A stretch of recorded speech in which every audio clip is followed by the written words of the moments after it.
One, two. One, two.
You are being greeted.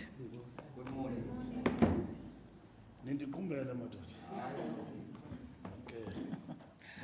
Thank you very much. Thank you very much. Good morning, ladies and gentlemen, members of the media, to this, the press briefing by the African National Congress, where the ANC Secretary General will communicate the outcomes of the recently held National Executive Committee, as well as the review of the ANC's elections manifesto.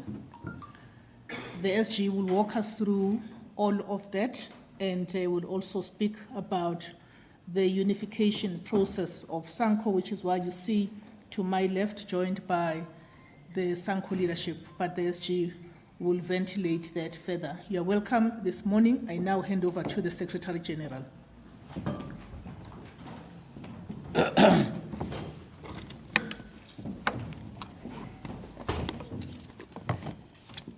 Good morning to members of the media who are with us here this morning, to our spokesperson, Comrade Fikile Mbalula, to the leadership of SANCO, led by its President Richard Hlophe, in the integration process. On my left, and on my far left, Mike Soko, who is the Secretary General of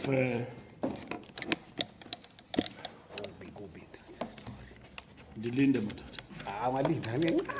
2 minutes. Nyanbulala. Go. Okay. The National Executive Committee of the ANC have endorsed the integration process of SANCO, which is born out of a conference which was held at Alexander and in Durban. These comrades have worked among themselves. These are the main protagonists, so to say, in SANCO, who took each other, among others, to court, and they've decided to come together on their own and lead the integration process of SANCO throughout the country.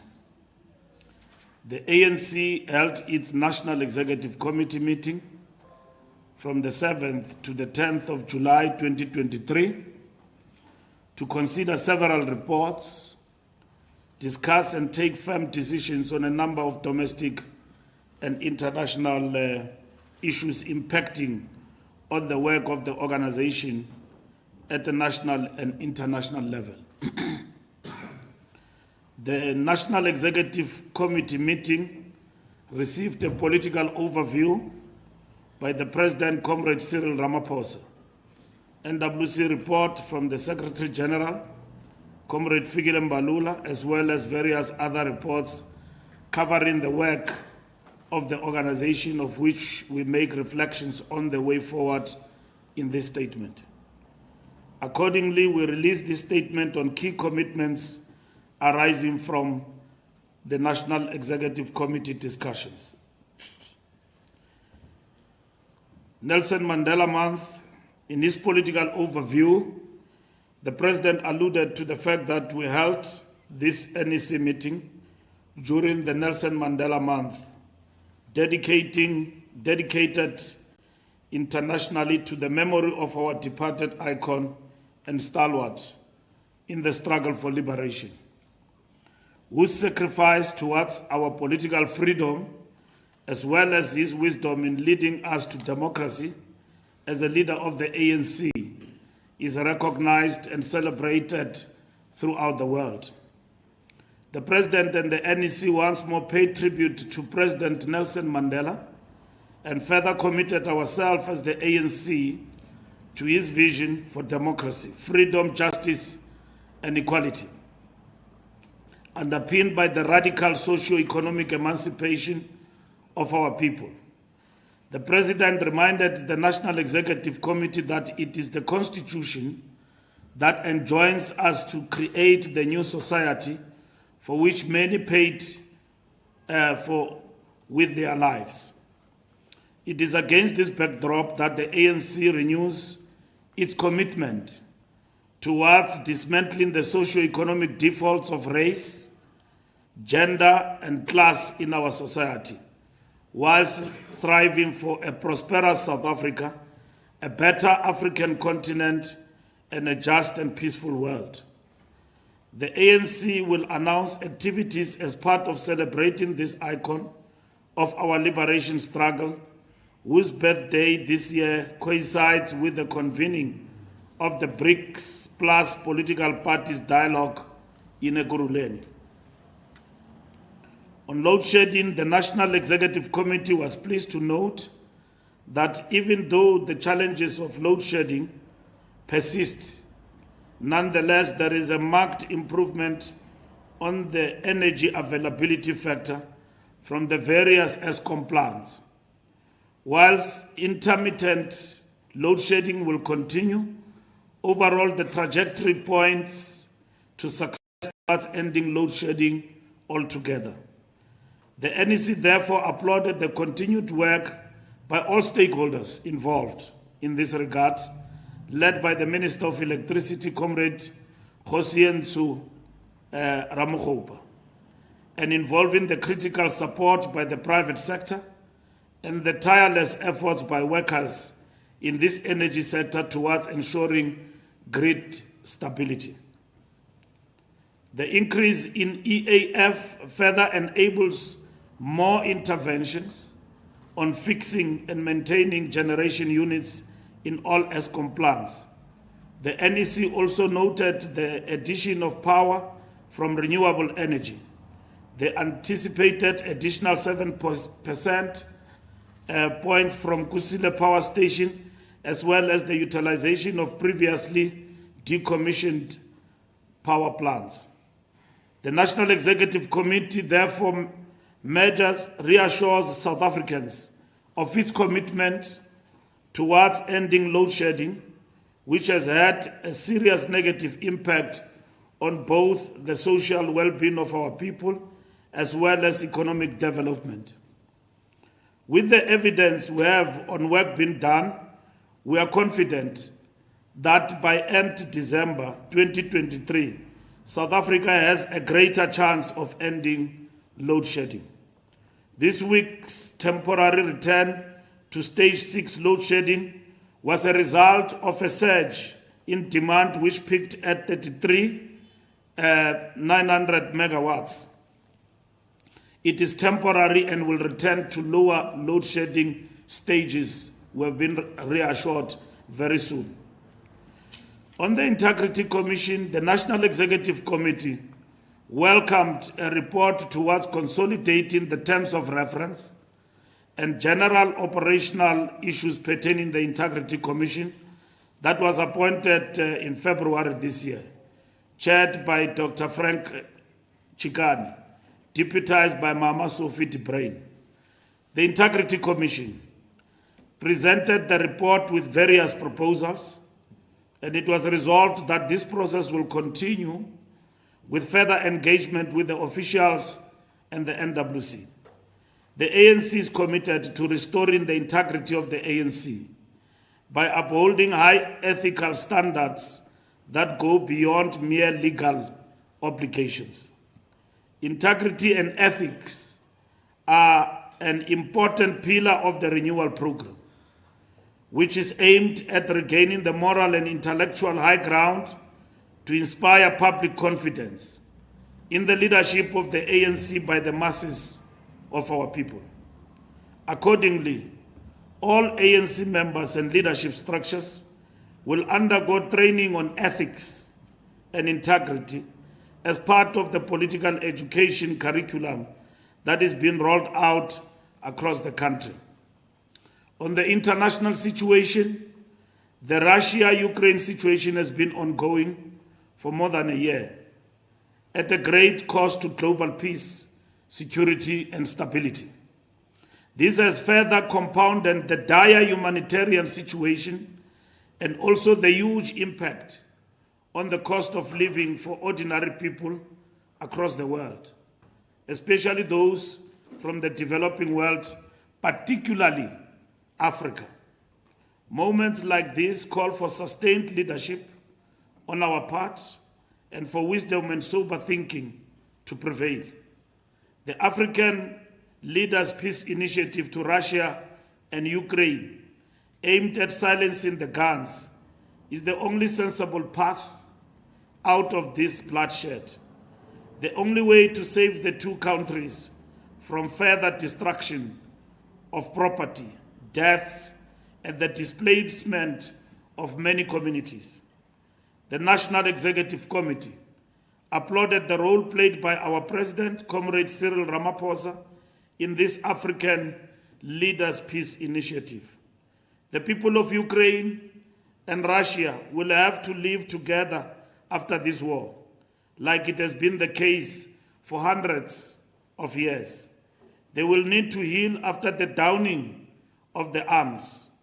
The air of hatred must be cleared before it becomes entrenched in the hearts and minds of these people forever and across generations.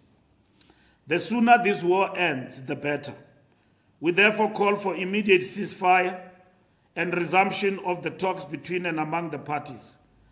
Such talks will have to be guided by the relevant provisions of the United Nations Charter and a sense of collective security that is inclusive and cognizant of security concerns of all relevant parties. The ANC stands ready to support the peace initiative. We are historic friends to the two sides to this war.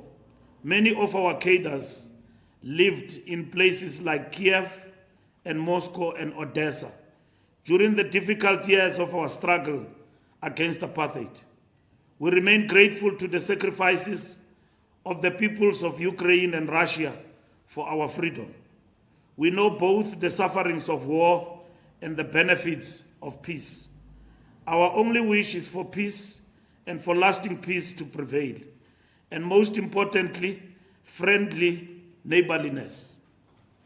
It is a similar stance we have over the Israel-Palestine conflict, wherein we continue to call for the two-states solution, with both countries living side by side in harmony and peace. The same applies between Morocco and Western Sahara as two independent states living in peace with each other, and also for democratization in Eswatini to prevail. International finance on Africa's development. The NEC noted that because of the Russia-Ukraine conflict, various countries have redirected their funding away from projects to combat climate change through green energy sources in favor of supporting Ukraine. President Cyril Ramaphosa was very critical of these shifts, as this demonstrated that countries of the North do not take African lives seriously. This is because shifting of funding to Ukraine away from Africa's development programs showed the lack of commitment by countries of the North on Africa's economic development against the backdrop of the disproportionate impact of climate change has on the African continent. Therefore, the NEC called for the reform of the global finance systems, among others, to enable rapid and sustained development in Africa. On international investments, the National Executive Committee commended the work by the President on mobilizing and attracting international investment into our economy, which has yielded over 1.5 trillion from the private sector against a target of 1.3 trillion. This will certainly boost our economic growth and job creation efforts. We are confident that government will put in place the necessary institutional arrangements to monitor and oversee the implementation of these initiatives. We note the steady recovery of our economy with 0.4 growth domestic product increase. And This in itself is a clear demonstration that we are on the recovery from the blood shed during COVID-19, where we realized job losses of 2 million people in the economy. On service delivery in the municipalities, the NEC reiterated the National Conference resolution that local government service delivery programs must be strengthened, as it is the sphere of government closest to the people. The NEC calls on all national and provincial departments to effectively support service delivery in all municipalities and not wait until delivery of any services collapses. The NEC commits itself to accelerated and comprehensive service delivery, and in this regard, we will ensure that no municipality returns funds to Treasury simply because they have not been used. The NEC noted and welcomed the work led by the national government to bring all political parties and civil society together into a national dialogue that should produce a national framework and consequently a piece of legislation that will help to stabilize hung councils and coalition governments in municipalities. This is in line with the decision of the NEC of April, which adopted a comprehensive perspective on coalitions. The NEC hereby reiterates the April NEC position that the ANC is focusing on achieving an outright victory in the forthcoming 2024 elections. Accordingly, we are therefore not engaging in any coalition talks with any party. All hands are on deck to get an overwhelming mandate to continue with the democratic transformation agenda we started in 1994. On Constitutional Court judgment on Advocate Mkhwebane, the NEC welcomes the judgment by the Constitutional Court on the decision by President Cyril Ramaphosa to place Public Protector Advocate Busisiwe Mkhwebane on suspension. The Public Protector had sought the Concord to declare that the suspension was irrational, unconstitutional, and invalid. The judgment effectively declared that there was no conflict of interest between the private affairs of the President and his decision to suspend the Public Protector, and thereby sustained her suspension. As the ANC, we had actively followed these developments and feel vindicated that the President acted in an impartial and beyond reproach manner when suspending the Public Protector.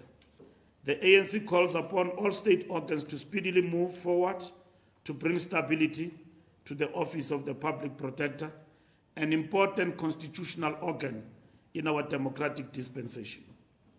On ARTO judgment, the ANC welcomes the Constitutional Court ruling in favor of the government initiative to introduce a demerit for road traffic offenders.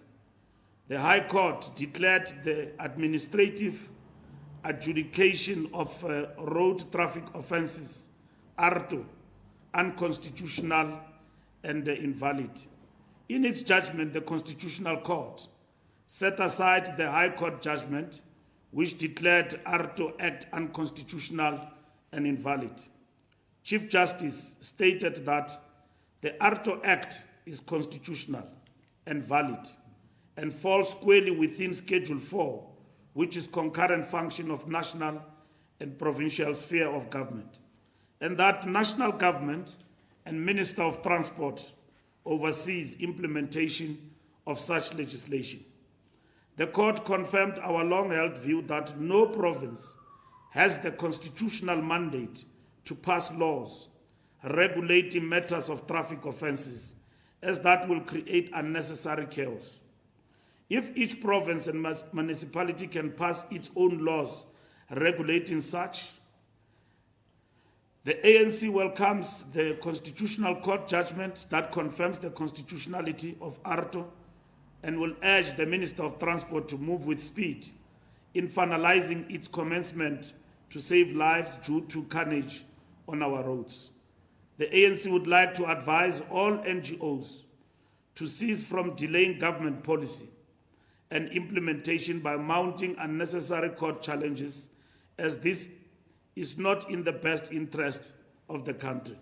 As the ANC, we are concerned about the trend of mushrooming of NGOs that have only one mandate, which is to keep government busy in courts. Government policy and its implementation through legislation cannot be second-guessed through a non-existent electoral mandate. On mobilization of communities to fight crime, the National Executive Committee reflected on the seriousness of crime in South Africa and how it erodes the fundamental freedoms and hard-won human rights of individuals and communities as enshrined in the Constitution. The NEC noted in many instances the criminals that commit crimes in various communities are usually known to members of the given community. The NEC therefore called on strengthening of community policing forums to boost efforts at combating crime. Amongst the priority crimes are those on housebreaking, GBV, murder and car hijacking. The ANC calls on the SAPs to strengthen fighting both organized crime and the crimes that affect ordinary citizens.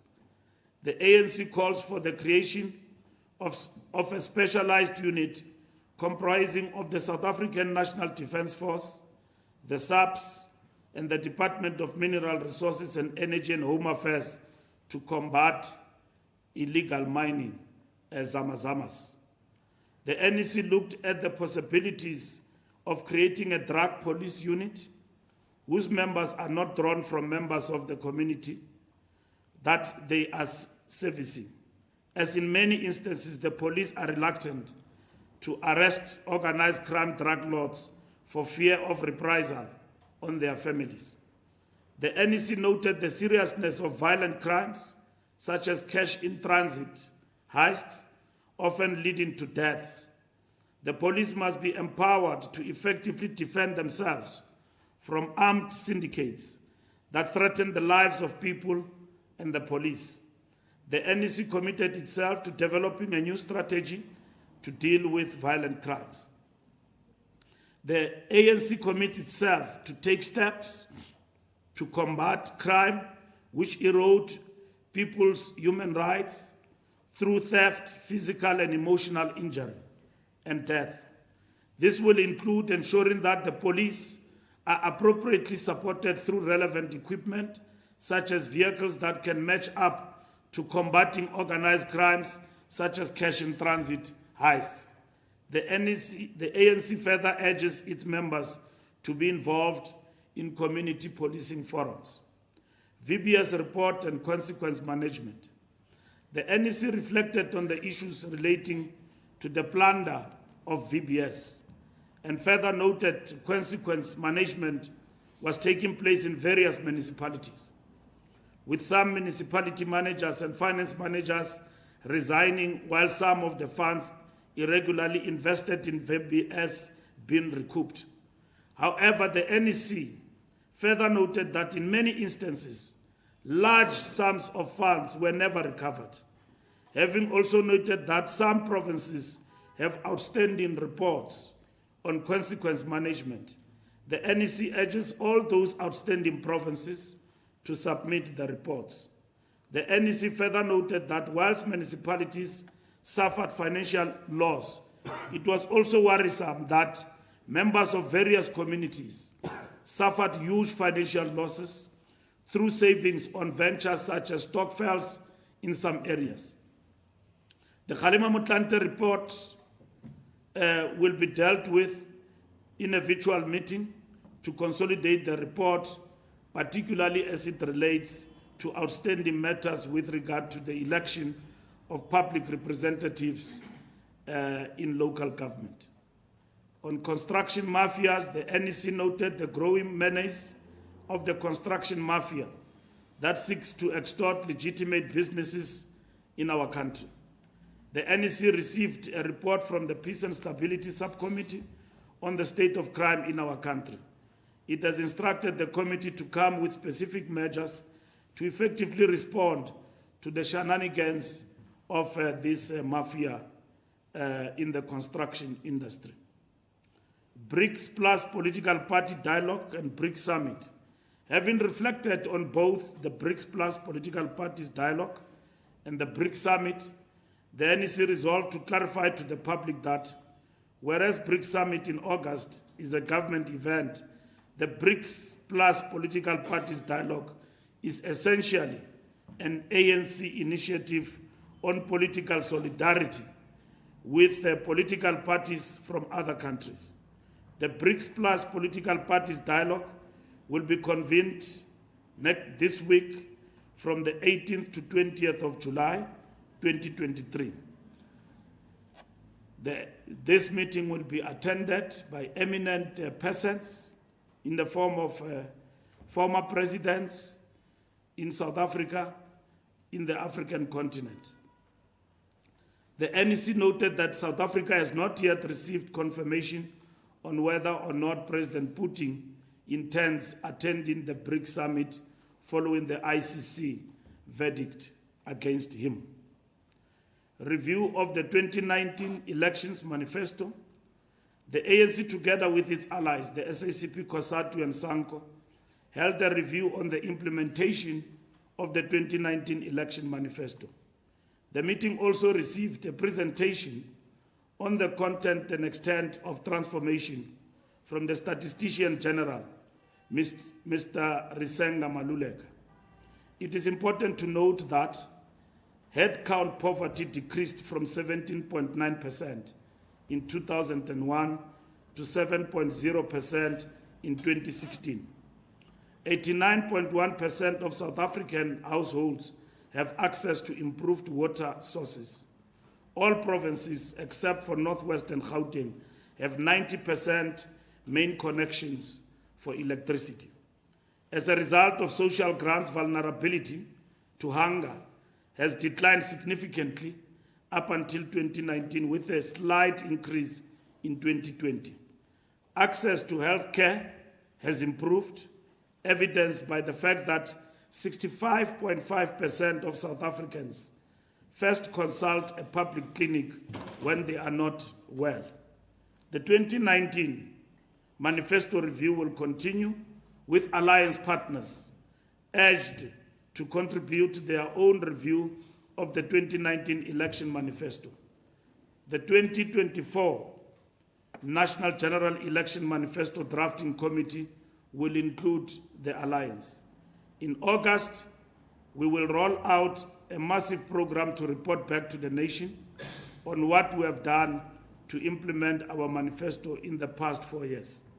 The report back program will start with a national event in August in Soweto, Jabulani Amphitheatre, and followed by provincial general meetings in all provinces, in all 54 regions of our country.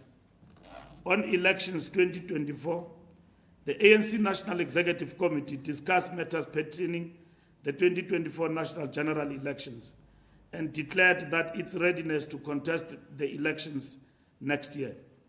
The ANC will be seized with finalizing candidate selection procedures and is in the progress of reviewing its existing members of parliament and the provincial legislatures who served as public representatives during the 6th Democratic Administration.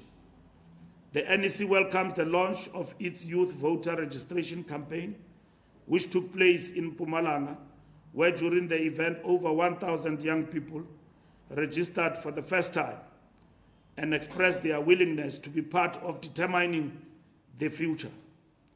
The NEC encourages all its structures to ensure that the IEC online registration is utilized to ensure that the millions of unregistered young voters and those who change provinces are able to participate in the 2024 national and provincial elections. On economic transformation and cost of living, the National Executive Committee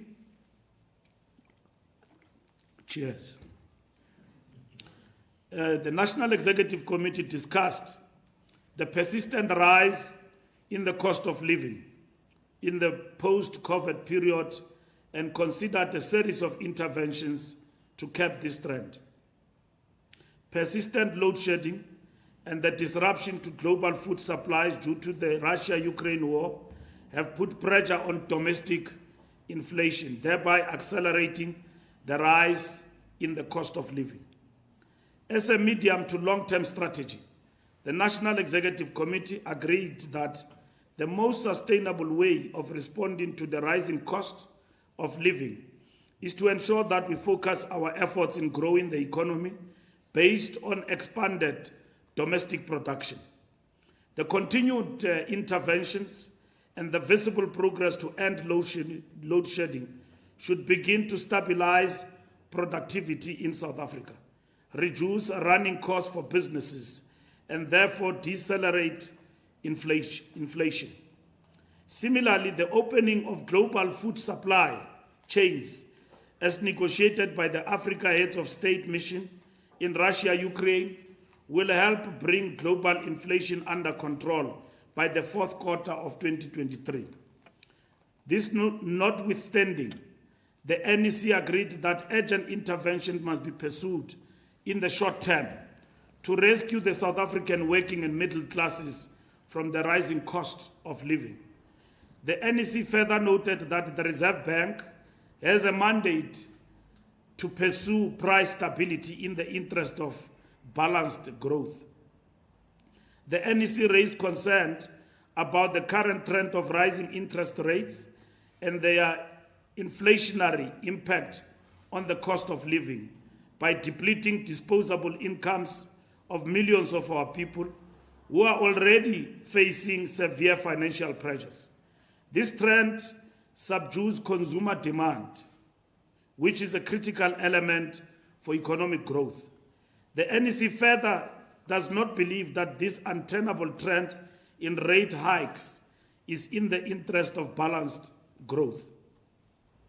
The NEC therefore directed the Minister of Finance to urgently hold discussions with the South African Reserve Bank, as mandated by the Constitution, to explore other measures to manage the current economic challenges other than raising interest rates. The NEC has also urged government to continue with the COVID-19 relief grant to ensure that families do not go to bed without food. Government must relook at previous interventions that gave households relief, such as increasing the basket of zero-rated food. Government must engage with the retail sector to ensure that what we see as declining food prices globally is factored in the domestic market. Explore relief utilizing fuel levy, as this will protect disposable income of households. Interventions to improve the overall scale of food production in the country must be pursued with a view towards keeping food prices in check as a measure of food security. Furthermore, the National Executive Committee directed the Economic Transformation Committee to develop a high-impact strategy to foster inclusive economic growth, boost employment on the basis of industrialization, and contain the rise in the cost of living in the short to medium term. The National Executive Committee expressed that measures to industrialize and create sustainable employment opportunities must begin on the back of the local manufacturing of green energy technologies such as solar panels. The NEC also applauded initiatives implemented in Gauteng by the Premier and his Executive Council and called on all other provinces to focus on rapid job-creating interventions that, among others, deal with potholes, crime prevention, and mega construction projects on roads, bridges, and water reservoir construction, which also add value to infrastructure and the economy. Government must utilize its fiscus to support economic programs that lighten the burden borne by the poor beyond social grants. On broad-based black economic empowerment, the National Executive Committee noted various court judgments as a consequence of challenges to black empowerment legislation, such as the principle of once empowered, always empowered on the mining charter. The developmental finance institutions must review and change funding models of previously disadvantaged individuals, such as the requirement to have 20% of the funding that is applied for. Those who qualify to receive funds must be promptly and clearly communicated with to enable them to participate and benefit from the opportunities they are pursuing. The ANC recommits itself to accelerating black economic empowerment to heal the divisions on the past on the economic inequality as enjoined by the Constitution, by supporting black industrialists and other businesses. Compliance with BBBEE legislation in this regard will be of utmost importance. Unemployment Equity Act. The NEC welcomed the amendments to the Employment Equity Regulations, which aims to advance equality in the workplace across race, gender, and class, particularly with respect to management levels in the private and public sector. However, the NEC condemns the malicious distortions of these noble, transformative policies for the narrow political expediency to garner electoral votes on racial grounds, as has been in some municipal by-elections by some political parties, which distort this particular intervention as an isolation of colored and Indian people. It is not correct. It is a distortion. The ANC will never support or advance a policy that discriminates against our people. African Minerals Commission, the NEC received and welcomed the discussion about the establishment of an African Minerals Commission. Such a commission will operate more like OPEC in advancing the interests of the African member countries in the context of the global minerals market. It will define the parameters of the production and trade of minerals in the global economy. It will ensure that the peoples and the countries with a mineral inheritance are the principal beneficiaries of natural endowments of their countries. The NEC will support more mineral exploration funding to ensure South Africa's industrialization and energy security. On mineral beneficiation, the NEC noted strides being made to consolidate our beneficiation strategy. In line with this discussion, the NEC restated the necessity to implement the old and well-held position of the ANC to beneficiate our minerals and enable rapid industrialization. Going forward, the NEC instructs its Economic Transformation Committee to come up with guidelines and concrete steps to effect beneficiation of our minerals. Minerals beneficiation holds huge potential with regards to South Africa's industrialization, new entrepreneurship opportunities, economic growth and employment creation, whilst simultaneously increasing the value add of our exports and thereby increasing national revenue. On water security and service delivery, the NEC reiterates the importance of water as a basic resource essential for community sustainability, livelihood, as well as industrial operations. The NEC noted current challenges with regards to access to water, noting that this challenge will escalate as the economy and the population grow into the future. Accordingly, the NEC resolved to investigate building more water reservoir infrastructure. Such infrastructure must not only focus on servicing industrial areas such as Gauteng, as it has been with the apartheid projects, but to serve all provinces. The NEC calls on all spheres of government to ensure that communities benefit from water reservoirs built within their neighborhood, as that is not only just an issue, but may also legitimately raise social discontentment if not addressed. The NEC also calls for rapid interventions to ensure access to water to combat waterborne diseases such as cholera. On national health insurance, the NEC welcomed advanced stages towards the implementation of the national health insurance. This is a radical reform. This will enable universal and equitable access to health by all. The NEC urged the Department of Health to accelerate revamping public health facilities to strengthen the pathway towards the NHI. On illegal initiation schools, the NEC notes and is very much unhappy with the continued death and gender mutilation of young men by illegal initiation schools. The ANC calls on communities to report any illegal initiation school activities to law enforcement. The ANC-NEC also calls on national, provincial, and local governments to cooperate in closing down all illegal initiation schools and ensure programs are in place to stop these criminal practices that lead to the death of innocent young people. Law enforcement must ensure that all criminals involved must face the might of the law. This battle will be won through the cooperation of communities and law enforcement agencies. On immigration challenges, the NEC noted the various challenges the country is facing on immigration, which undermine the integrity of our state, our national security, as well as social and economic stability. The current migration system is weak and unworkable, resulting in the processing of backlogs which will take years to complete.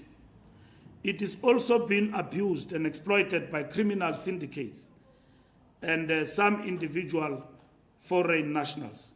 There is an urgent need to completely overhaul the various pieces of legislation to meet the new challenges that include policy framework proposals on citizenship and on immigration.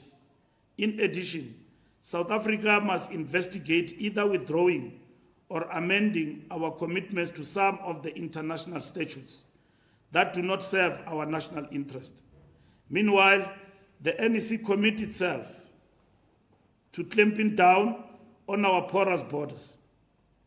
Illegal immigration that put a serious strain on South Africa's fiscus, as well as planned social services, including an influx at our health institutions, crowded informal settlements that further demand more water, sanitation, electricity, school facilities, and other infrastructure expenditures. We reiterate that South Africa must live in peace with all countries of the world, premised on, among others, a just immigration dispensation. It is with all other states across the world.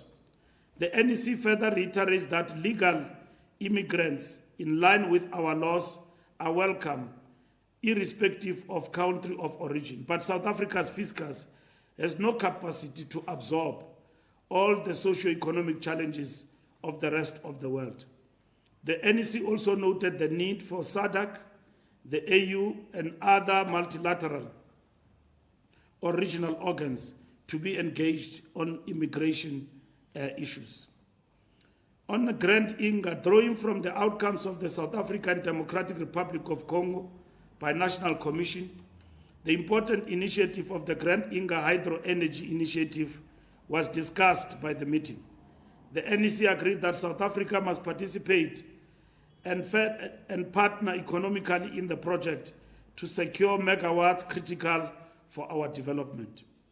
On burning of trucks, the ANC has observed and condemns the anarchist behavior of arsonists who have burned trucks in KwaZulu-Natal and Mpumalanga. This is not an act of protest. It is an unacceptable, violent, and cowardly behavior that has no place in our democracy. We support the initiative by government to seek to bring to book the perpetrators of these heinous crimes. And government, law enforcement must work with communities to deal with these criminals who are burning trucks, because that is an act of economic sabotage. The NEC felt that as we undertake the critical task of the socio-economic transformation of our country, we must be informed by our character as a disciplined force of the left. We are not just trying to develop our country, we are doing so informed by the prescripts of the National Democratic Revolution, at whose center are the interests of the immense majority, the working class, the rural poor, the black middle class, and the patriotic businesses. On the United Democratic Front 40th anniversary, the ANC notes and welcomes the 40th anniversary celebrations of the United Democratic Front. Indeed, the launch of the UDF 40 years ago was a seminal development in the struggle against apartheid colonialism. It is an important and heroic part of our history. The ANC officials and the NWC will continue to engage the comrades leading the celebrations on the way forward. The NEC resolved that the ANC must play a leading role in this UDF anniversary celebrations. NWC visits, the NEC welcomed and expressed its appreciation of the ongoing NWC visits to provinces. These visits are critical in bringing the leadership closer to the members. They create a platform for the leadership to learn firsthand of the problems and the challenges facing the people. They enable the national leadership to do proper oversight on the state of the provincial and local state to give guidance to all our structures. The NEC further noted that the image of leaders counts as communication tool of the ANC as part of our communications plan. The ANC-NEC resolved to robustly and dynamically consolidate our communication strategy, guided by the principle of one message, many voices. The NEC believes that our message must be heard everywhere in South Africa. Apart from the challenges that the ANC has encountered, the good story of our achievements must not be lost. The ground covered to advance development must also be effectively communicated.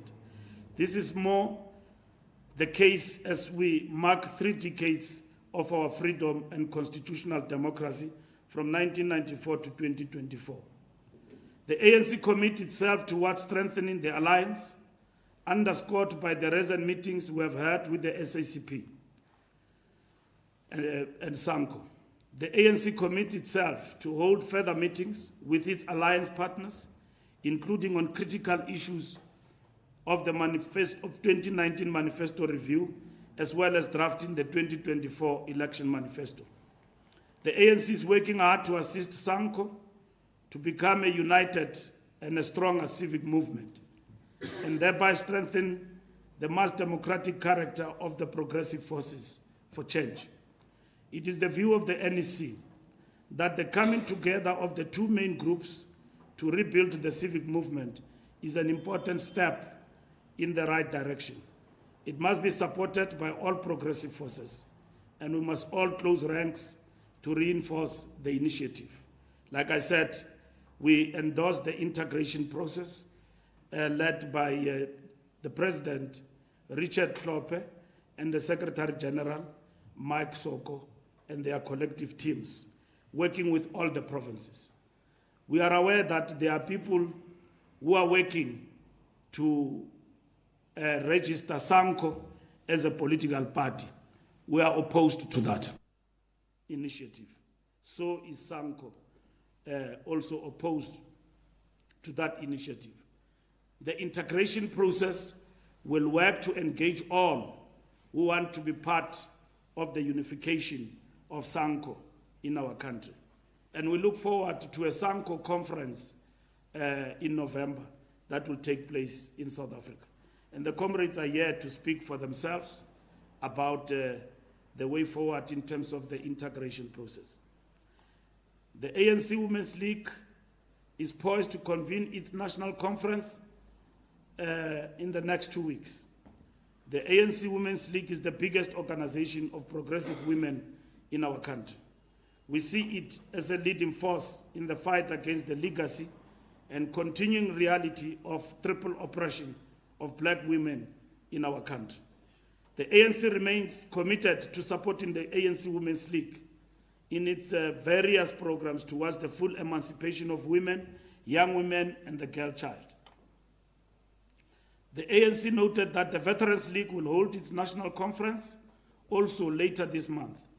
The ANC look forward to the Veterans League serving as the moral compass of our movement as we navigate various complex national transformation issues, both on organizational and governance issues.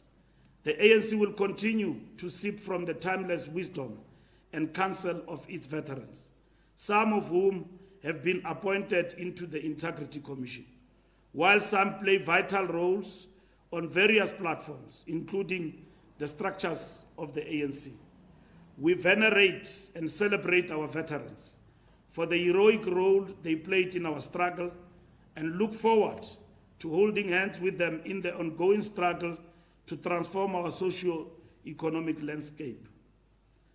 MK Liberation War veterans, the NEC noted and welcomed the important work that the organization does with respect to our Liberation War veterans. The welfare of the veterans is a critical part of our work. We see MKLWV as an important platform to address the socio-economic needs of all those who sacrifice their lives through military combat for the liberation of our country. The ANC will always avail itself to attend to their needs. The ANC will deepen their integration to the life of the organization, particularly in the work of political education. In this area, the Liberation War veterans can assist to instill values of sacrifice, loyalty, honor, and dedication to a younger generation of ANC members. The NEC welcomed and celebrated the successful convening of the 26th National Congress of the ANC Youth League after a difficult period of 8 years. As President O.R. Tambo once said, a nation that does not care for its youth does not deserve its future. The Youth League is a very important component of the ANC. It is the training school for ANC leaders. We look forward to listening to the voice of young people on the critical challenges facing the youth and the country. The ANC has sorely missed the vigor, vitality, and impatience of the youth, which is indispensable in a revolutionary movement attending to the task of fundamental change. The ANC Youth League will help with the revitalization of the youth development programs on unemployment, skills development, and youth entrepreneurship. Not only will the Youth League champion this youth development interest, it will also mobilize them behind the decisive ANC electoral victory in 2024 national general elections. The ANC also commits itself towards assisting SASCO and COSAS to build united and stronger organization. The ANC fully supports the consolidation of the Progressive Youth Alliance, constituting of the ANC Youth League, SASCO, Young Communist League, and COSAS. The ANC will support the PYA as it mobilizes various youth formations on progressive youth development agenda, including ensuring that the NYDA is accessible to all youths in our country. On solidarity with Palestine, the NEC noted with grave concern the escalation of violence against the Palestinian people. Of greater concern to the NEC is the disproportionate and brutal actions of the Israeli Defense Force in Jenin.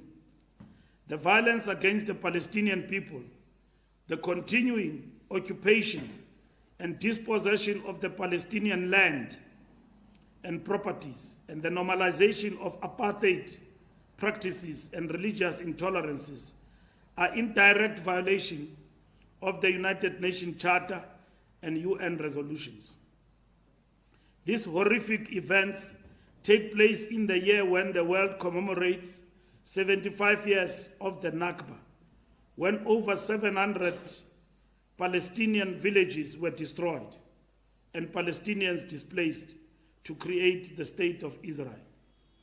The NEC reiterated the ANC's position on the inalienable right of the Palestinian people to self-determination, freedom, independence, justice, and equality.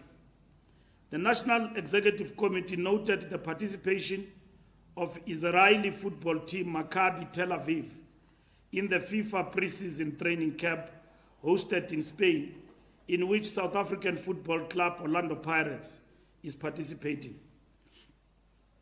In this regard, the NEC noted that this preseason camp has raised important discussions about South Africa and the progressive world extending the economic sanctions and boycotts of Israeli goods to include the cultural and sports isolation as additional forms of pressure for peace.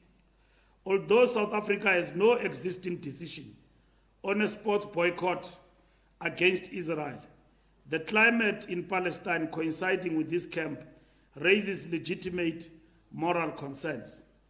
The ANC has already raised these concerns with the leadership of Orlando Pirates Football Club and discussed their difficult position, given that their participation in the training camp is organized by FIFA. The ANC is going to continue engaging with its progressive allies in Palestine and the world over about this matter of a sports and cultural boycott. These are being discussed among all peace-loving global citizens and countries, but have not yet been concluded. In conclusion, the National Executive Committee reaffirmed the urgency of implementing programs arising from the ANC National Conference resolutions. While striving for clean audits in the course of government work, such audits must be underpinned by radical and accelerated socio-economic transformation. Whilst focused on short-term interventions, the ANC must not lose sight of programs aimed at lasting solutions on growing the economy, underpinned by equality across race, gender, and class. The ANC must seek to redress the apartheid-era economic monopoly patterns. The ANC will rapidly utilize its command of state power to ensure a developmental state in line with our National Conference resolutions. The NEC paid tribute to comrades that recently passed on. Once more, we dip our revolutionary banner in honor of Comrade Blanche Laguma, Isop Pahat, Maruma Katija Kachalia, Noganiwe Anti, Nyatela, Tiego Museneke, Junaid Pahat, Mesa Ali Motlana, Tina Jumat Peterson, Amos and Betty Kumede, Silo Mudibedi, and Zoliswa Funisel, Mluleki Obrimali, Ntombizotwa Doris Skosana, Billy Masetla, Joe Mpisi, David Nidri Blanco Mabaso, Mukholodi Kora Dikhachu, Klas Dionge, Buyiswa Nomkai, Bulawa, and Harry Belafonte. We convey our heartfelt condolences to their loved ones. We also dip our revolutionary banner in memory of Comrade Deni Mukumo from Ward 31, TJ Lidwaba branch, Mukopani, Mukhalagwe sub-region, Waterberg region in Limpopo region, province. He was a current ANC Youth League branch chairperson, an ANC BC member, who died as a result of a car crash involving a truck on the 3rd of July, 2023 on N1 North on his way from the 26th ANC Youth League National Congress. He was both a delegate as well as part of the medical team. We convey our best wishes for good health to Comrade Aziz Pahat, Bushi Mape, Nef Manana, and Donovan Klute. Thank you very much.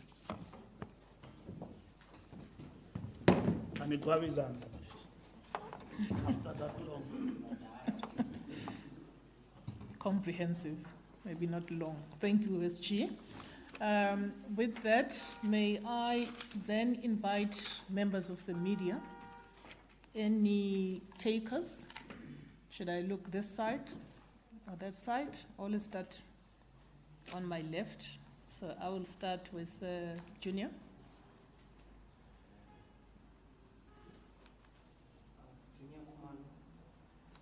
It's not that audible.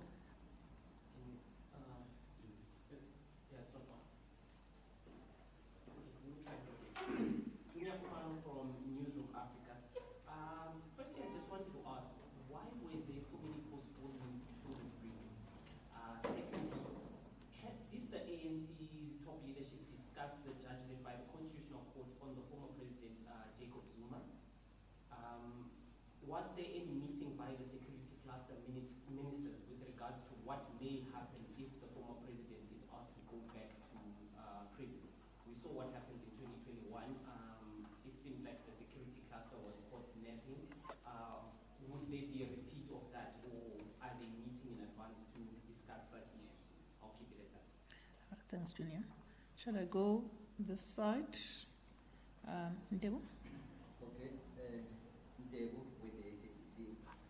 Yes, I just wanted to talk on what Junior said about the judgment, the Constitutional Court judgment, and secondly on the FIFA, the Orlando Pirates game with the Israeli team.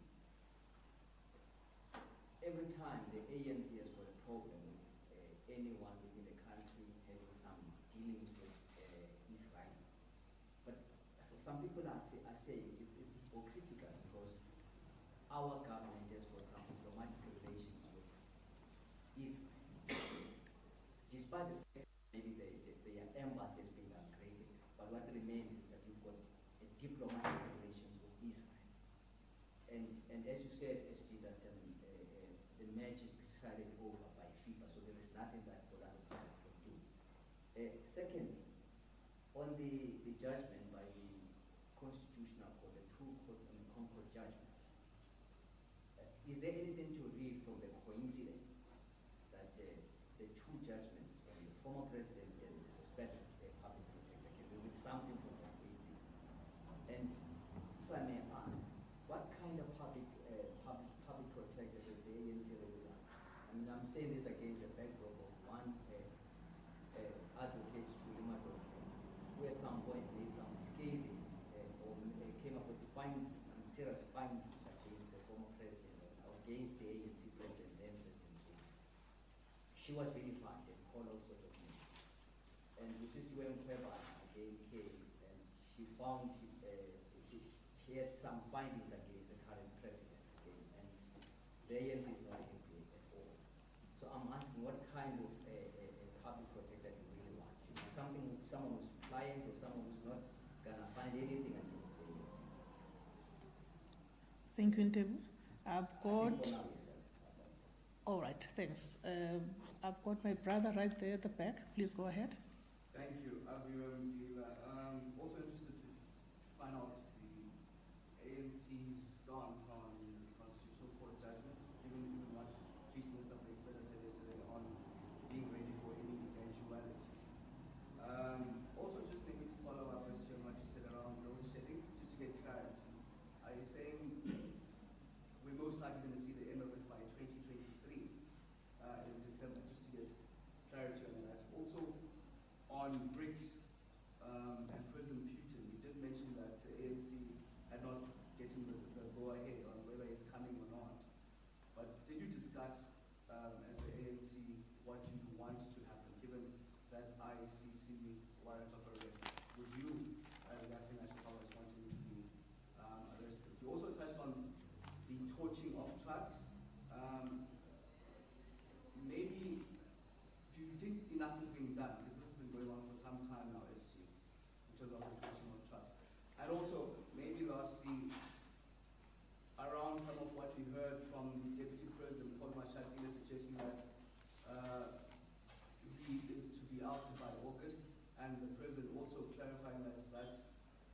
is not going to happen. So was that discussed by the ANC?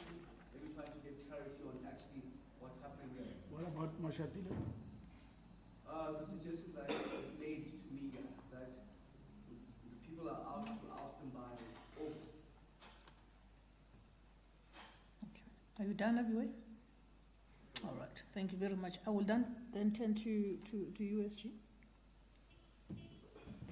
And maybe just Okay. Some indulgement there. Ntebu? no, on the judgment on the former president. Is the ANC maybe? Are you irritated as the ANC by the former president's sort of legal wrangling to him and the current president that you don't really care whatever happens? Do you want really to see him going to jail as the Constitutional Court says? And will you take a posture that says you respect the courts? The court has decided that he goes to jail, so be it. Thank you.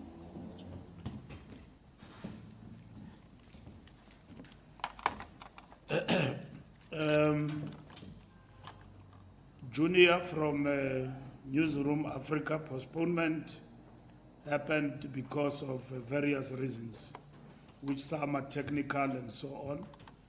It coincided with a number of events in the calendar plans that we actually had, which we thought that will not get the message across, because government also had some important work that it was doing this past week. So it has been a fairly busy week.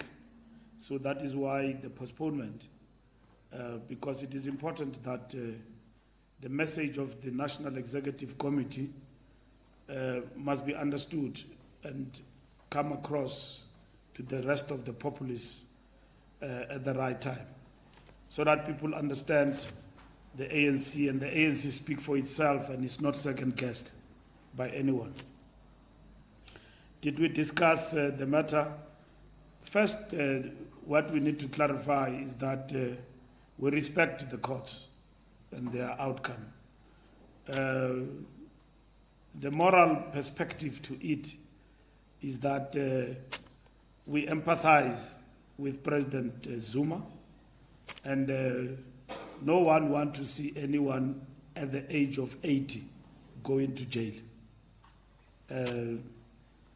But in this instance, the law is the law, and government must deal with all the pros and cons. Interpreting the judgment, we have had voodoo lawyers here interpreting the judgment their own way. Others say doesn't mean he must go to jail. Others say he must. Obviously, government need to look at all those things. What is in the best interest of the country and what is the correct interpretation of the law. So we are an organization that upholds the rule of law in our country. And then if there's anything about judgments that we are not pleased about, we challenge them. And then we engage with them sensibly and with facts. So the ANC does not go around making out of 10 remarks about judgments. We focus on the law, and in this particular instance, that's what we're looking at. And then in terms of the security cluster, its job is to maintain law and order and ensure that nothing can culminate into acts of economic sabotage, lawlessness, because those acts tarnish the authority of the state, that we are a banana republic, we are a lawless society. Then people, the inhabitants of this country, do not feel safe because the state and the rule of law is shaky. What happened in July shouldn't have happened. you apply the rule of law in terms of the state, you clamp down on anarchy. The first thing that happens, you clamp down on anarchy. The same as with the torching of trucks. Crime intelligence must do its work. We must find these people who are torching trucks and deal with it from the point of view of stamping the authority of the state. And the citizens of the country must work with the police as informers and then at the same time as participants in terms of these social contracts that we have with our people. Ntebu, government diplomatic relations have been downgraded. The predicament which we have, which must be addressed by all peace-loving people, is the question of how do we treat the state of Israel? Miss South Africa went to Israel. We made calls that she must not go. She went to Israel. We're having some trade relations with Israel. Some of the grapes you eat from Woolworths come from Israel.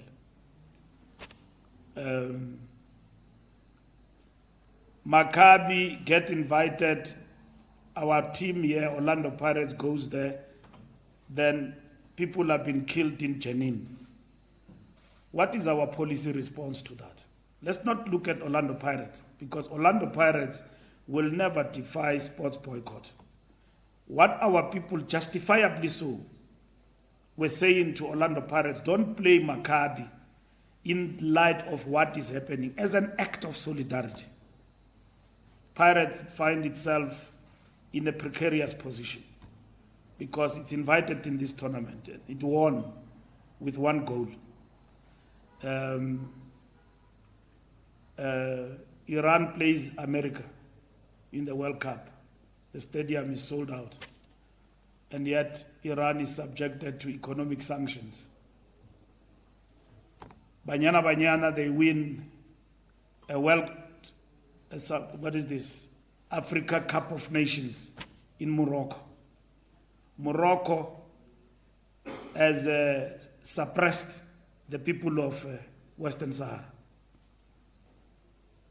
Morocco has suppressed the people of Western Sahara. We won against Morocco in Morocco, stadium full. We beat them. What do?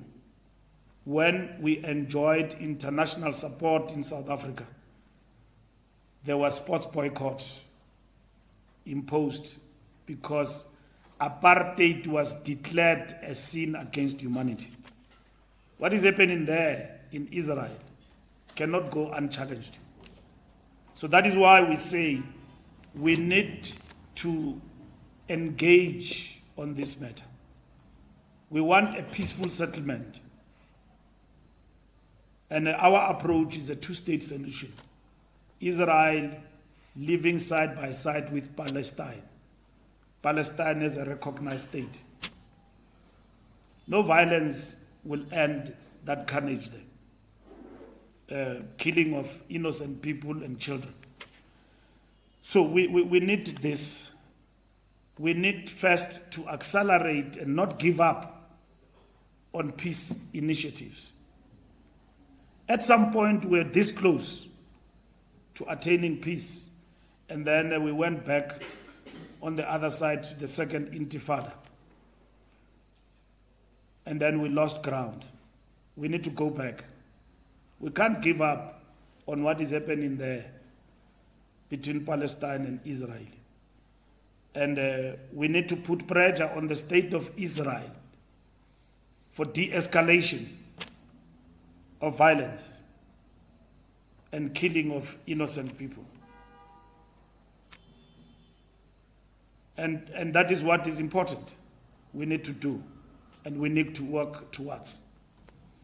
And all forms of pressure must be applied, including the possibility of calling for for imposing sports boycott on Israel.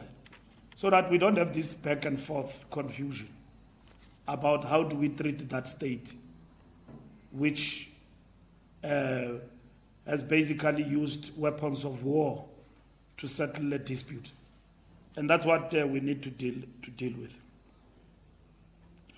We want a public protector who acts and is informed by the law, and that's what we want.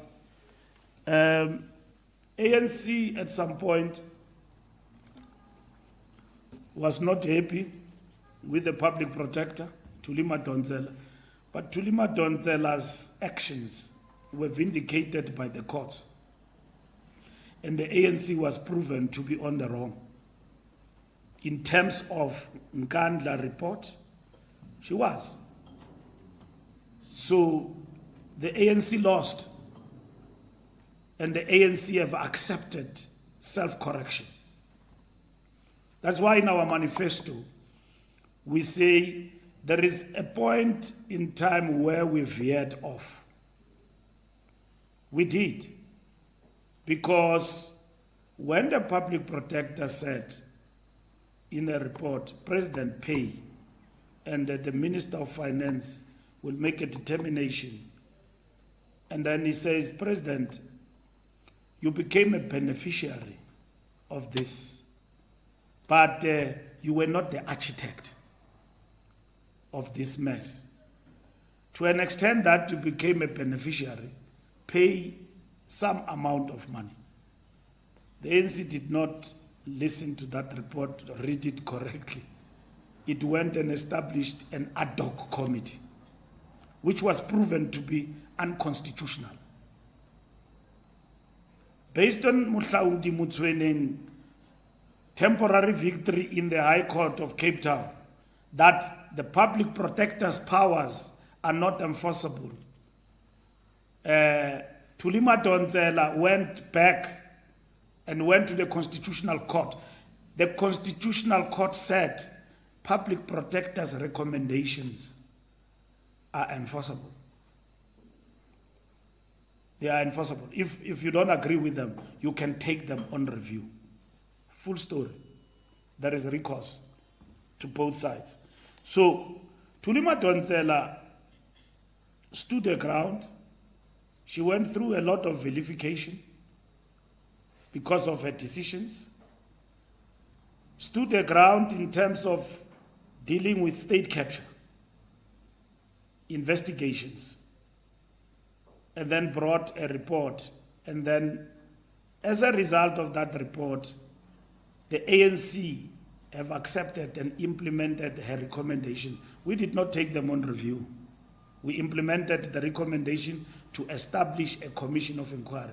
Because at some point, we did veer off, we came back, and we implemented those particular recommendations. That's why we had a state capture commission, of which Justice Zondo became the appointed chairperson. So, Thuli Madonsela's decisions, as much as she was criticized, but she could stand her ground in terms of the law. Mkhwebana lost everything. Everything. I don't know how much he owes the state and the lawyers. The fact that she's still standing, she has just been proven beyond reasonable doubt as a delinquent of law. Mkhwebana. So her time is off. She's been investigated there by Parliament. We've taken steps. She's fighting there to get a pension maybe of 10 million and so on. So that's why we want Janki to go. So Mkhwebana has failed in terms of the law. Her decisions were overturned. And then she has become a delinquent who actually now campaigns and attacks judges. Where have you seen an advocate like that at the helm of the public protector's office attacking judges?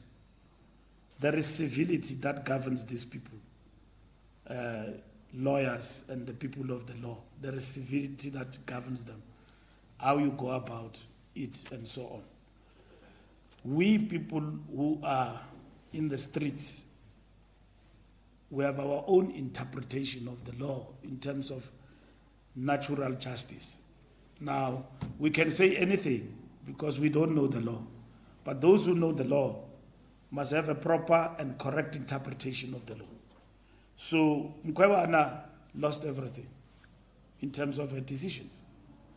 Public Protector's office, you occupy it, you get nominated and elected by Parliament, you must exercise and prove to the public that you are the public protector.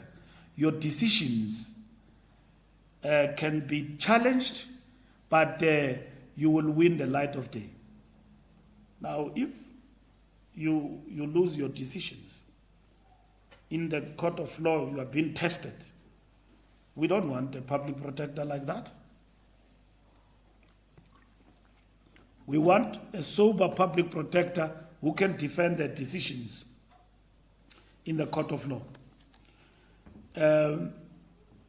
Koleka has been attacked, including about a membership of the Youth League at some point, or whatever that she was. Anyone can be a member of a political party, but when you resume particular duties, you not serve the party, you serve the public. At any given point in time, somebody belonged to a political party. Any judge in this country, at some point at school, was a member of SASCO, was an activist, but today they are judges. At some point, they were members of the ANC. Justice Zondo at some point served as a lawyer supporting ANC members. So, are you going to be judged on the basis of your work or on the basis of your membership at some point that you were a member of a particular organ? Koleka, when she was a member of the Youth League, she was a prosecutor of the state. She was a prosecutor. Before she was an advisor to Malusi, she was a prosecutor of the state. So that's what she is. And her decisions must be tested and be challenged in a court of law.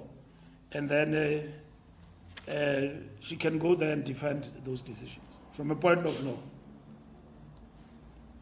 It's of no consequence to insult people without testing the law and giving them names and all of that. So we believe that judges are not demigods. The public protector is not a demigod. Their decisions can be challenged and can be taken on review at any given point in time. That's how the law functions. It allows recourse within the system. One leader always decried the fact that what do you have beyond the Constitutional Court? And Dalimpofu came with that thing. What do they call it? When he challenged the Constitutional Court decision. What? Rescission application. Dalimpofu taught us about the rescission, which we people who are not law people, we didn't know. So he came with rescission, challenging the Constitutional Court. So our constitutional democracy, how it has been in terms of the rule of law, has allowed for a recourse at any given stage and time. Load shedding time frame. Look, we want load shedding gone yesterday. It has been ramped up as a result of this coldness and so on. But we're making strides, and we see that. We salute ESCOM and the leadership led by Sputla and all the ministers involved, Pravin Gordhan and Gwede Mantashe, and everyone. And ESCOM, these things are not just happening on their own. They happen because somebody is doing something. So we see this progress. It needs to be ramped up, and we're confident with what is presented before us. December might be too far, but load shedding should be something of the past, not for political management. We're told at some point that load shedding is gone. And then only to find that it was gone because we're burning diesel. That's what happened. So it was not gone forever. So if something you announce to the public is gone, it means even if Mbalula comes and take over, the rate that came in, you wouldn't find load shedding because it's gone. It doesn't depend on an individual engineering skills. It depends on sustainability and the interventions you have made to make it a point that it is gone. BRICS,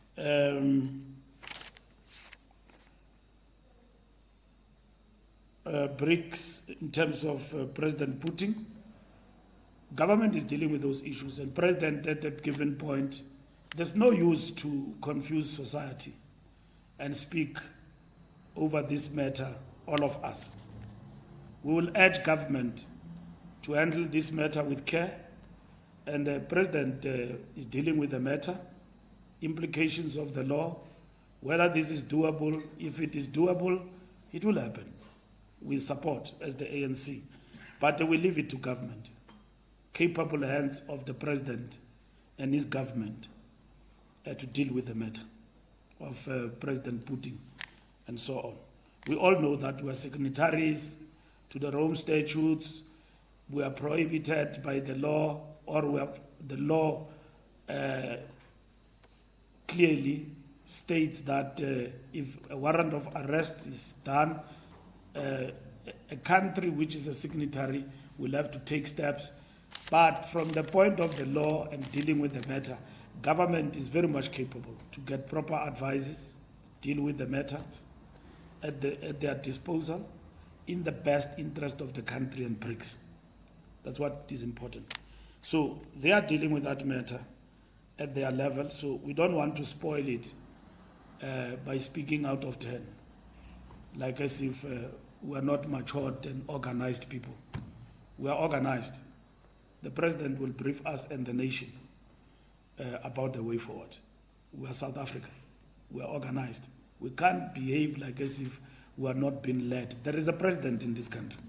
His name is Cyril Matamela Ramaphosa, a man who got into a train for 11 hours and condemned with his fellow Africans to go and talk peace in Ukraine.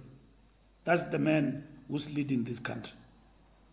And we give due respect and space to him to lead us. Fikile Mbalula on this matter of Putin, which you are very much capable to deal with it, and your team.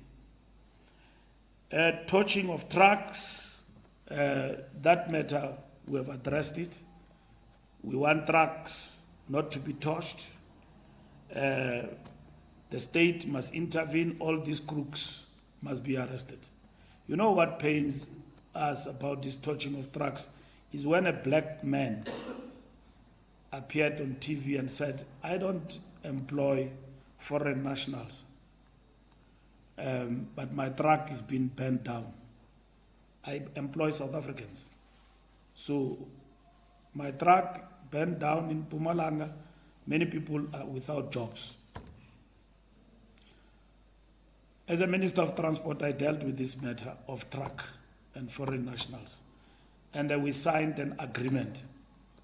So none of these things that are happening right now come from those unions and organizations. It's a work of sabotage, economic sabotage. Clean. Somebody is sitting somewhere burning a truck. We have somebody who burned down Parliament, who was living in the streets, and woke up and burned down Parliament. What is his name? Mafe. I politiki landlord. Ya politika pa. I burned Parliament. He tells the judge. every day. You woke up, banned parliament. But you know what is worrisome? What happened to the cops who were guarding parliament? When a person in the streets can get a gallon of petrol and burn down parliament, those people should have been suspended and face consequences, because that place is guarded. It's guarded. Everybody just kept quiet. Cops were on duty when Mafe single-handedly burned down parliament. Cops were on duty there. National parliament burned down. Trucks on the streets burning down.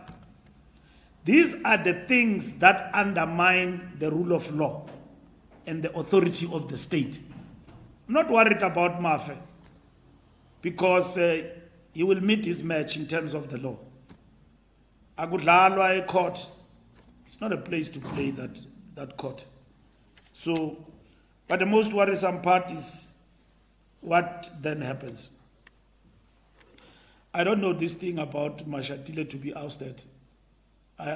We're still looking at it even ourselves. Because Mashatile, we elected him as our deputy president and we support him. He's a capable leader of the ANC. So if there is a campaign against the deputy president, we are looking at it. All what we see is stories, claims, and all of that about the deputy president, this and that. We're looking at all of those things to an extent that it's a campaign politically aimed at annihilating an individual. We're observing that with keen interest, because never again will we come to a stage where political leaders in the ANC are subjected to these shenanigans. Never. That does not mean that political leaders must not answer for what they are accused of. To an extent, it becomes a campaign. We will see. You know, when people say Mbalula owns somebody 3 million, I must answer. But I know the story where it comes from. I can tell you where it comes from. But I answer. Right? I must answer. The ANC can't answer for something that they don't know.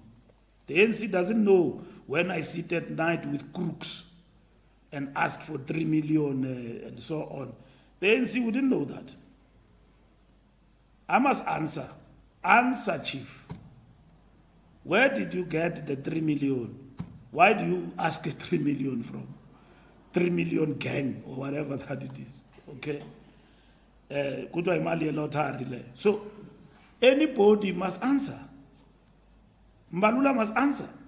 And if there are integrity issues, Frank Chikani must come in.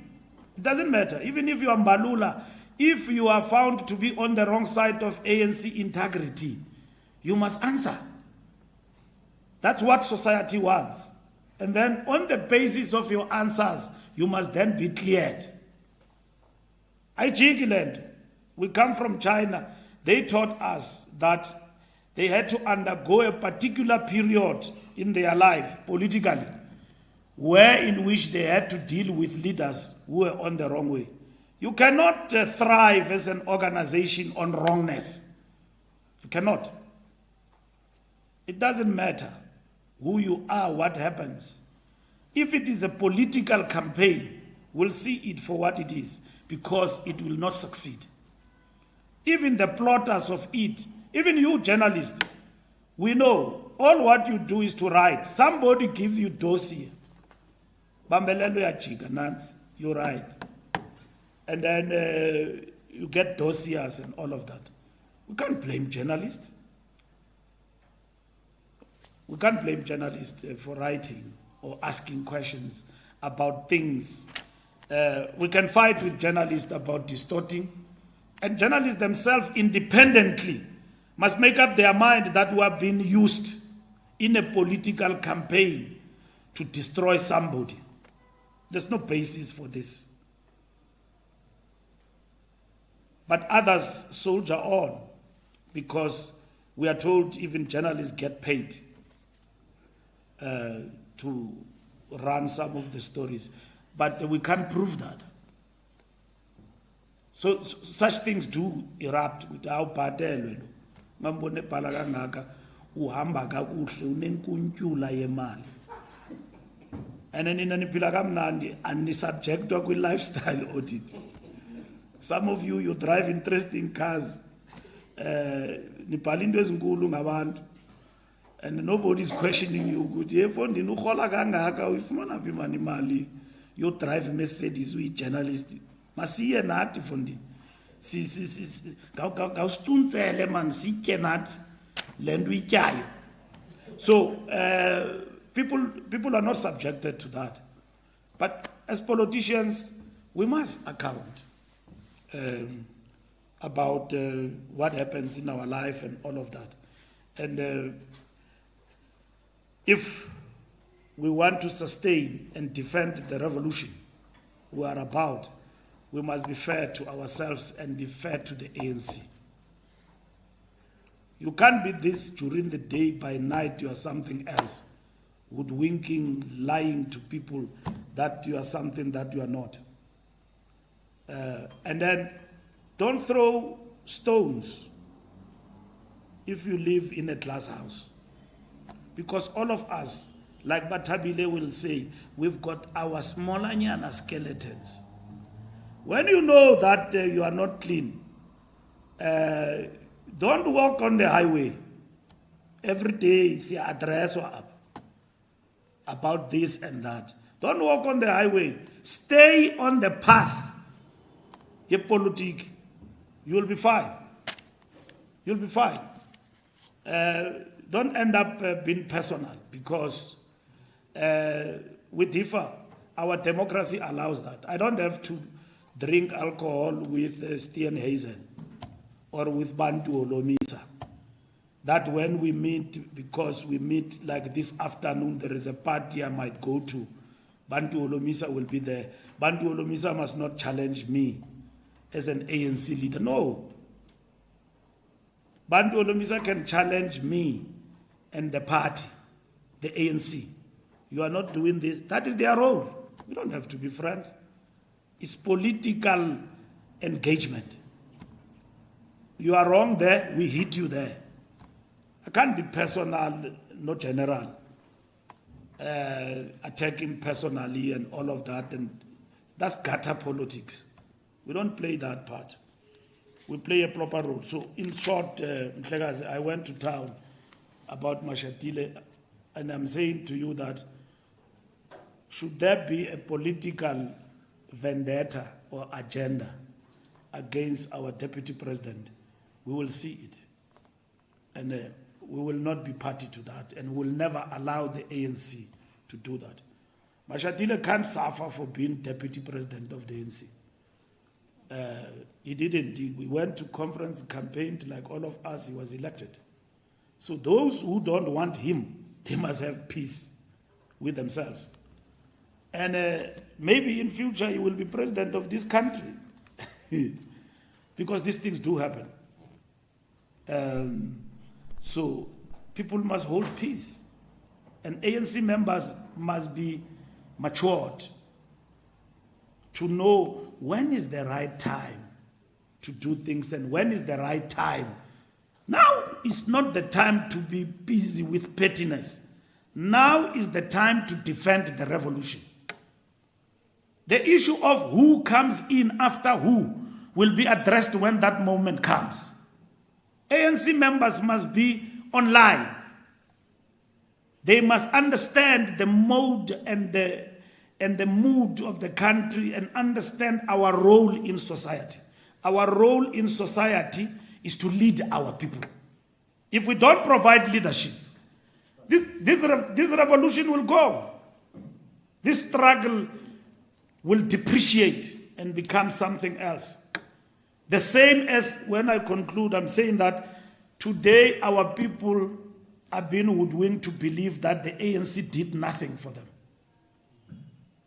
They are being hoodwinked to believe that this ANC, all what they did is just to fatten themselves. They did nothing for you. I read a statement here from the Stats SA and about our interventions. Mid-August, we are going to Jabulani Amphitheatre. We will be all over the country to give a report back. And then we'll give you a report back on the manifesto, on the things we did. And you will realize what this ANC did in this country to fight poverty and to ensure that with all the difficulties we face in the economic front, we have never folded our arms. This 0.4% GDP growth is not happening on its own. It's happening because there is leadership here. And we will speak not arrogantly, but politely. And you can engage us. Namdi Aifuna Mani frank dialogue. Please, I'm inviting myself to the frank dialogue of the ANC president. Frank dialogue. We had it the other day. Talk about the manifesto, not about attacking other leaders. Talk about what you did, ANC, for the people of this country. Frank dialogue. We want it with our people. And that's what we're going to launch in August. That frank dialogue. We will be talking about, look at our manifesto, word for word, paragraph by paragraph. 120 commitments. We are at 70% of those commitments. Word for word, what we did. Yes, we do have challenges, major challenges. Achilles' heel is this load shedding. We are now being judged about load shedding. Achilles' heel, COVID-19. 2 million jobs gone in the economy. And then it is incorrect for Duma Kubule, whom I recognize, I respect as an analyst. Let's debate that thing he wrote that we created 20,000 jobs. Let's debate that. Don't run away and insult people. Let's debate that. We will put our manifesto, we'll put the facts on the table. We will debate that. That's what the ANC is about, national debate, not Twitter, 140 characters and increased more now, and all of that. Let's debate issues. These round tables, engagement, are healthy for our democracy. And I understand the journalists one time when they complain, hey, we can't get the president. We gave you the president for 2 hours. We gave you the president because we must account, we must engage. And then it's up to you what you want to engage about. We don't prescribe. We didn't say to you, don't ask him about Phala. We gave you Ramaphosa. Ask him about Phala, public protector, everything. We gave you. We didn't say don't ask him about Phala. He's a president. He must account. So he must account. Everybody accounts, and that is what is important about our democracy and the beauty of our democracy. Accountability is central. Thank you.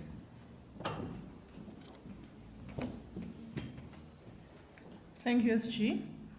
I'm certain that whoever had any other follow-up questions has been sufficiently covered. Am I correct, colleagues? Oh, wonderful. Thank you very much. Oh, well, the response is coming from one of the Luthuli House staffers. I'm just going to oblige my brother over there. You'll be the last person. Please go ahead. As we have it from SABC News, I'd like to ask on the issue of NGOs. What are you going to do about it? Because we see them mushrooming every day. Are you going to relook at the registration or what? As the ANC? Thank you very much, SG. No, we can't muzzle NGOs. What we question, some of these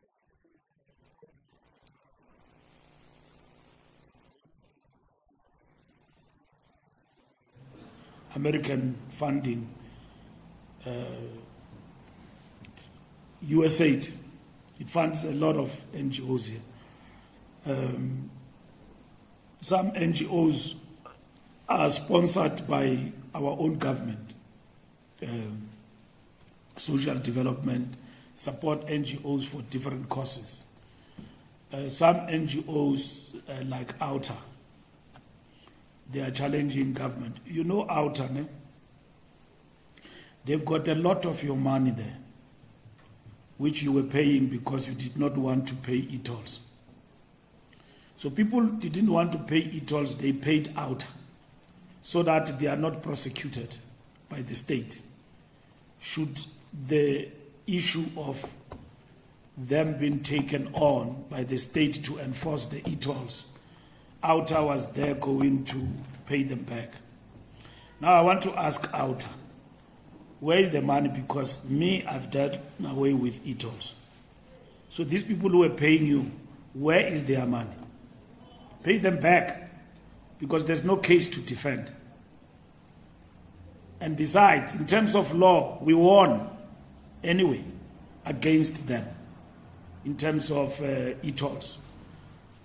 The ANC took a decision to scrap e-tolls as a moral obligation and to listen to our people, because when we introduced e-tolls, we did not prepare society.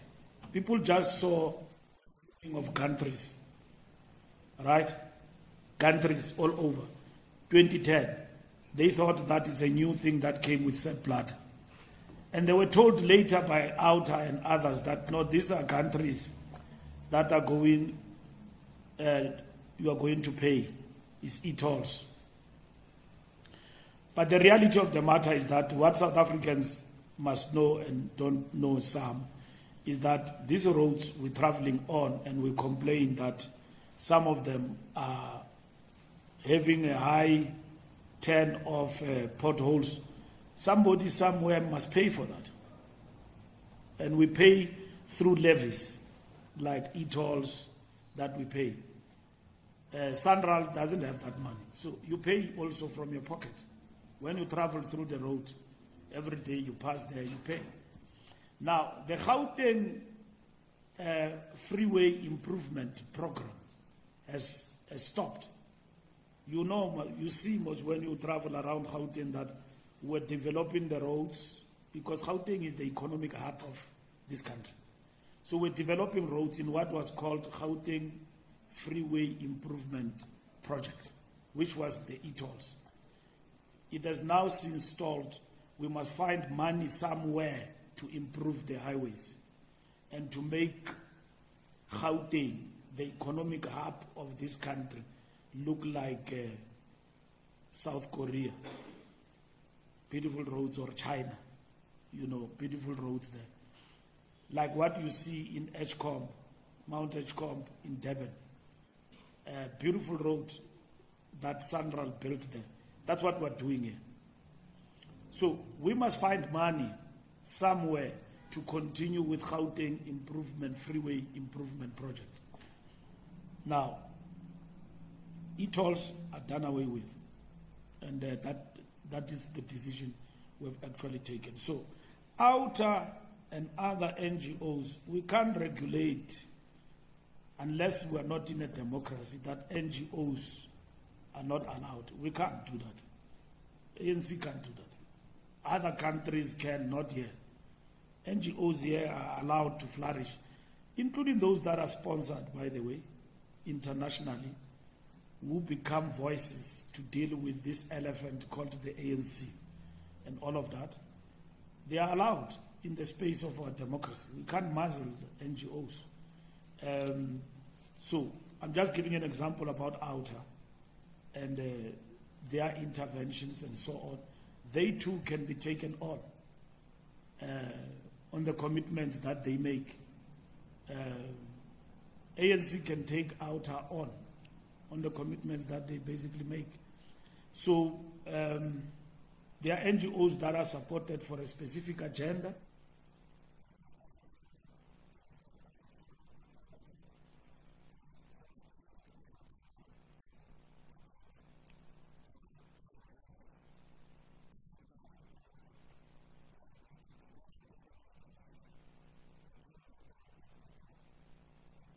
university there. And then some of the meetings that they convene are very interesting meetings.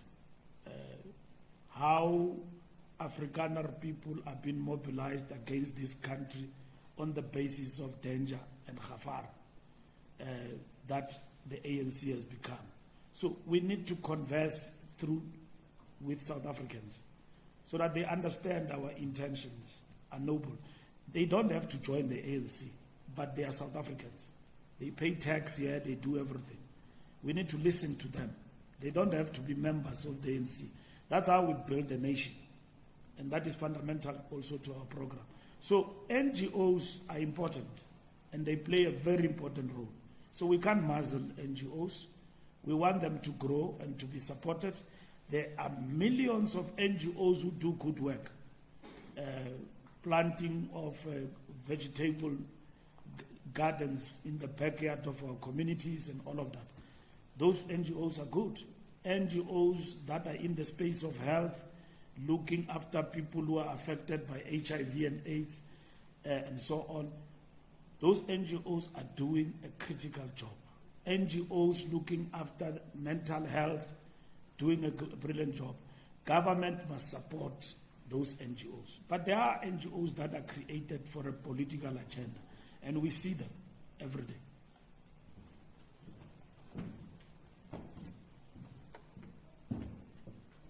Thank you very much. With that, this now brings to an end this press briefing. Thank you very much, members of the media. Thank you, SG.